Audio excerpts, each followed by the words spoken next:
Hello students, welcome to mega T classes. आज हम बेटा तीसरे माइक्रोमोलिक्यूल की बात करेंगे जो कि है आपका nucleosides and nucleotides. Nucleosides and nucleotides में सबसे पहले तो आपको ये पता होना चाहिए कि फर्क क्या है। न्यूक्लियोसाइड और न्यूक्लियोटाइड्स का अगर आप नाम देखो तो सिर्फ एक एस और टी का डिफरेंस आता है, और अगर आप स्ट्रक्चर के हिसाब से देखो तो जो न्यूक्लियोसाइड्स है वो दो चीजों से मिलकर बनते हैं, nitrogenous base and pentose sugar. लेकिन जो आपके न्यूक्लियोटाइड्स हैं वो तीन चीजों से मिलकर बनते हैं, नाइट्रोजिनस बेस, पेंटोज शुगर और फॉस्फेट ग्रुप। मतलब एक फॉस्फेट ग्रुप है जो इन दोनों में डिफरेंशिएट करता है। न्यूक्लियोसाइड में फॉस्फेट ग्रुप नहीं होता, न्यूक्लियोटाइड्स में फॉस्फेट ग्रुप होता है। इसके अलावा डिफरेंस आते हैं इनके नेमिंग में।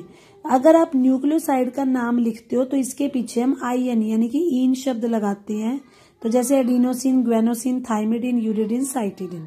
और अगर आप न्यूक्लियोटाइड का नाम लिखते हो तो इसके पीछे हम शब्द लगाते हैं इक एसिड, तो जैसे एडिनोसिन की जगह बन जाएगा एडिनाइलिक एसिड, थाइमिडिन की जगह बन जाएगा थाइमिडाइलिक एसिड, ग्वेनोसिन की जगह बन जाएगा ग्वेनिलिक एसिड, यूरिडिन की जगह बन जाएगा यूरिडाइलिक एसिड और साइटिडिन की जगह बन जाएगा साइटिडाइलिक एसिड।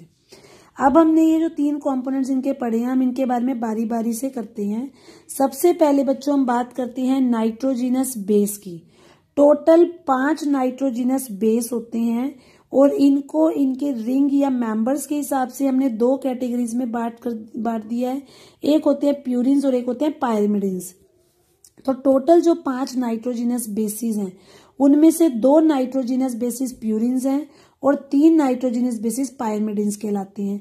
प्यूरिन्स होते हैं जो डाइसाइक्लिक है, मतलब अगर आप इनका स्ट्रक्चर देखो तो इसमें डबल साइकिल यानी कि 2 cyclic structure, 2 ring type structures होते हैं और टोटल ये 9 मेंबर्ड है। मतलब अगर आप इसकी पोजीशन देखो तो इसमें 9 जगह पे अलग अलग एटम्स जुड़े होते हैं।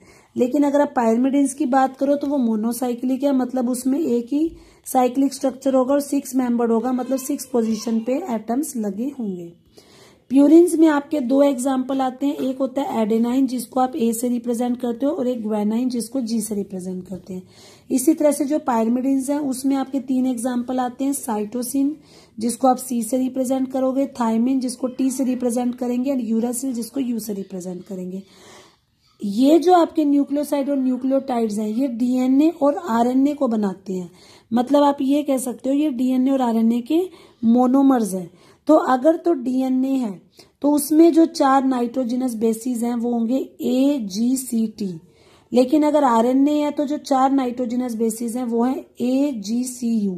मतलब कि आपके जो AGC है, एडेनिन, ग्वेनिन और साइटोसिन, वो तो आपके DNA और RNA में कॉमन है। लेकिन अगर आपका DNA है तो जो चौथा बेस है वो थायमिन होगा और अगर वो RNA है तो चौथा बेस यूरासिल होगा। इसके बाद बच्चों जो नेक्स्ट कंपोनेंट है वो आता है पेंटोज शुगर। पेंट का मतलब होता है 5 कार्बन। आपको याद होगा जब आपने कार्बन वाला लेसन किया होगा तो 5 कार्बन वाले को जब हम नेम देते हैं तो हम उसको पेंट बोलते हैं। तो पेंटोज शुगर का मतलब है जिसमें कि 5 कार्बन्स होती हैं। तो इसका जो ये रिंग बनता है इसको हम बोलते हैं फ्यूरन रिंग। तो इसमें आपने क्या करना है, जैसे आपने पेंटागन बनाया होगा मैथ्स में, आप इस तरह की शेप बनाते हो तो आप इसकी इस वाली पोजीशन पे एक ओ लगा दोगे, तो इसको हम बोलते हैं फ्यूरन रिंग। और फिर उसके बाद इसके 4 कॉर्नर्स हैं, इन चारों कॉर्नर्स पे हम ये मानते हैं कि कार्बन अटैच है, या अगर आप कार्बन नहीं भी अटैच करके दिखाना चाहते तो वो अंडरस्टूड है। तो आप इसको ऐसे बनाओगे और इस पोजीशन पे आप दिखाओगे OH/H, इस पोजीशन पे आप दिखाओगे H/OH, इधर भी आप दिखाओगे H/OH और इधर आप दिखाओगे CH2OH/H। तो मतलब ये आपकी फर्स्ट कार्बन है, देन ये सेकंड है, ये थर्ड है, ये फोर्थ है और ये जो CH2OH हमने लिखा है 5th कार्बन है। तो मतलब टोटल इसमें 5 कार्बन होती हैं। अब कई बुक्स में आप देखोगे कि यहाँ पे OH/H लिखा है, कुछ में हो सकता है H/OH भी लिखा है, तो आपको इसमें घबराना नहीं है। OH को आप ऊपर लिखो या H को आप ऊपर लिखो, डजेंट मैटर। अगर आप OH को ऊपर दिखाते हो तो उसको हम बीटा स्ट्रक्चर बोलते हैं, लेकिन अगर आप H को ऊपर दिखाते हो और OH को नीचे दिखाते हो तो उसको हम अल्फा स्ट्रक्चर बोलते हैं। तो सिर्फ यही डिफरेंस होता है। अब यहाँ पर आप देखोगे कि हमने 2 स्ट्रक्चर बनाए हैं। एक स्ट्रक्चर है जो RNA में पाया जाता है, वो है राइबोज शुगर, और एक स्ट्रक्चर है जो डीएनए में पाया जाता है, वो है 2-डीऑक्सीराइबोज। अगर आप इन दोनों स्ट्रक्चर्स को कंपेयर करोगे तो आप देखोगे कि जो राइबोज शुगर है उसमें सेकंड पोजीशन पे H/OH है, लेकिन अगर आप डीऑक्सीराइबोज शुगर देखते हो तो उसमें सेकंड पोजीशन पे H/H है। इसका मतलब है कि आरएनए के पास डीएनए के कंपैरिजन में एक ऑक्सीजन एक्स्ट्रा है। जब हम डीएनए की शुगर बनाते हैं तो उसमें एक ऑक्सीजन हट जाती है, और क्योंकि वो ऑक्सीजन सेकंड पोजीशन से हटी इसलिए हमने उसको नाम दिया 2-डीऑक्सीराइबोज, यानी कि सेकंड पोजीशन पे ऑक्सीजन का डीऑक्सीजनेट यानी कि वो डिग्रेड हो गई, हट गई है। इसके बाद जो बच्चों तीसरा ग्रुप आता है वो है फॉस्फेट ग्रुप, जिसको आप PO4 और इसके ऊपर -3 वैलेंसी होती है। आप चाहो तो इसको ऐसे दिखा सकते हो या चाहो तो आप इसको स्टीरियोकेमिस्ट्री की तरह भी दिखा सकते हो। तो जब एक न्यूक्लियोटाइड बनता है तो उसमें ये तीनों चीजें जुड़ती हैं, नाइट्रोजिनस बेस भी, शुगर भी और फॉस्फेट भी। अब क्वेश्चन ये आता है कि कौन सी चीज कहाँ अटैच होती है। तो सबसे सेंटर में हम अपनी शुगर दिखाते हैं, तो जो हमारी शुगर की पहली कार्बन थी उस पे तो जुड़ता है नाइट्रोजिनस बेस, और जो उसकी 5th कार्बन है उस पे जुड़ता है फॉस्फेट ग्रुप। तो जब यहाँ पे 5th पोजीशन पे फॉस्फेट ग्रुप जुड़ेगा तो एक H यहाँ से हट जाएगी। तो इसमें भी अगेन आपको नाइट्रोजिनस बेस के स्ट्रक्चर्स नहीं करने हैं, आपको सिर्फ ये बेसिक स्ट्रक्चर्स पता होनी चाहिए कि कौन सी चीज कहाँ पे अटैच हो रही है। इसके बाद बच्चों जो सबसे लास्ट माइक्रोमोलिक्यूल आता है वो है मोनोसेक्राइड्स या ओलिगोसेक्राइड्स। यहाँ पे मैंने लाइन इसलिए बनाई है क्योंकि ये क्वेश्चन आपको डिफरेंस की फॉर्म में भी आ सकता है, या अगर आपको मोनोसेक्राइड्स का आएगा तो आपको लेफ्ट साइड वाले पॉइंट्स देने हैं, अगर ओलिगोसेक्राइड्स आता है तो आपको राइट साइड वाले पॉइंट्स देने हैं। मोनोसेक्राइड्स को हम जनरली शुगर बोल देते हैं क्योंकि उनका टेस्ट मीठा होता है और इनमें सैकरिन वर्ड आ रहा है। Saccharin stands for sweetness. अगर हम मोनोसेक्राइड्स का जनरल फॉर्मूला देखें तो उनका जनरल फॉर्मूला है CH2(N। इट मीन्स कि हाइड्रोजन की संख्या हमेशा कार्बन और ऑक्सीजन के कंपैरेटिवली डबल होगी।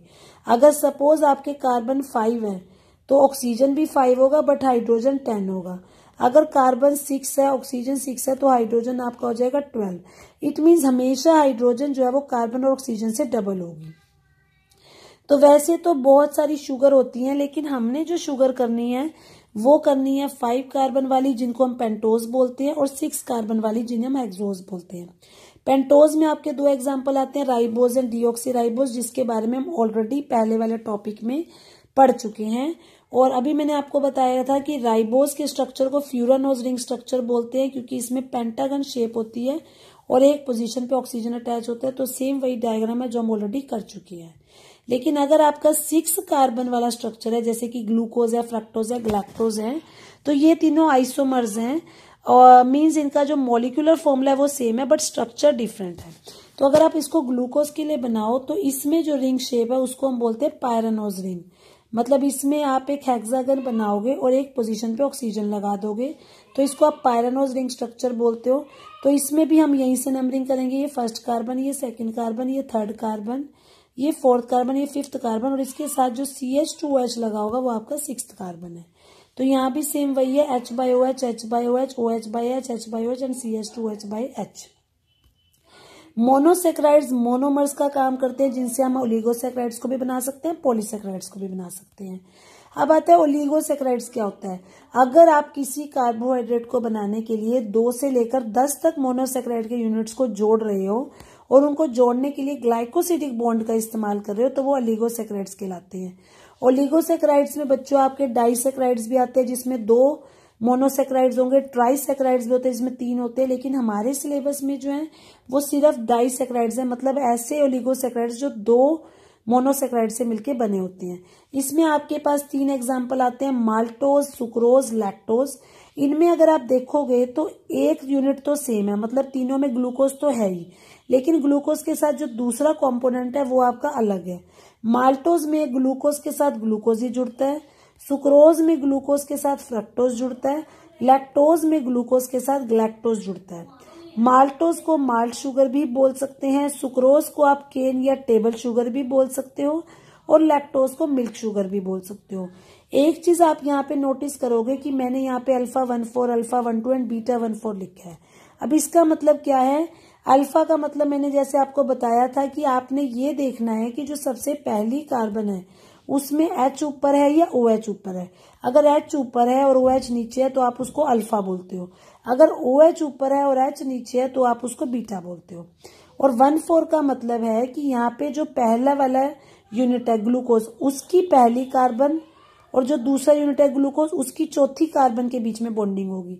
फर्स्ट ग्लूकोज का पहला कार्बन और सेकंड ग्लूकोज के चौथे कार्बन के बीच में जो बॉन्डिंग होती है उसको हम अल्फा 1,4 लिखते हैं। इसी तरह से जब सुक्रोज बनेगा तो पहले वाले ग्लूकोज का पहला कार्बन और दूसरे वाले फ्रक्टोज का दूसरा कार्बन जो है उनके बीच में बॉन्डिंग होगी।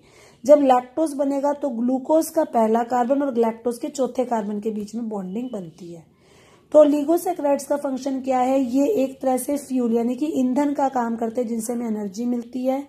ये एक रिजर्व स्टोरेज प्रोडक्ट है, मतलब जो भी आप फूड खाते हो उसमें कार्बोहाइड्रेट होता है, तो जो हमारे शरीर में मेटाबोलाइज नहीं होता वो स्टोर होकर इनकी फॉर्म में जमा हो जाता है। इसके अलावा प्लांट्स में भी जब फोटोसिंथेसिस होती है तो वो जो शुगर बनाते हैं उसका जो ट्रांसपोर्टेशन होता है वो सुक्रोज की फॉर्म में होता है।